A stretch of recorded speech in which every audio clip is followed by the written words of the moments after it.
শুনেছি টাকা ধার দিলে নাকি সোয়াব হয়, মানুষের দোয়া পাওয়া যায়। এখন পর্যন্ত যতজনরে ধার দিছি 90% লোকে আমার সাথে ধোকাবাজি করছে, আমার টাকা মেরে খাইছে। এই কানে ধরছি, জীবনে আর কাউকে ধার দিব না। যদিও দিই সুদের উপরে দিব, ডকুমেন্ট হিসেবে ওটাই থাকবে।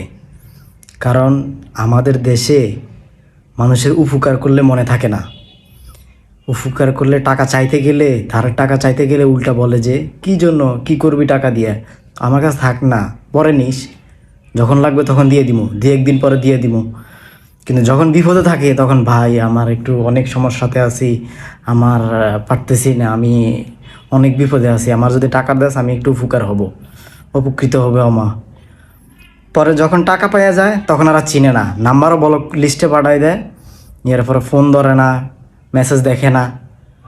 এই সেই বাংলাদেশের পরিস্থিতি এখন এইটা।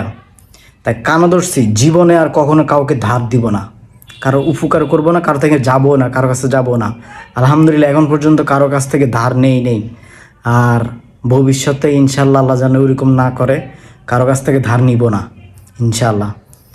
আর এটাই আজকে প্রতিজ্ঞা করলাম যে জীবনে কারো উপকার করব।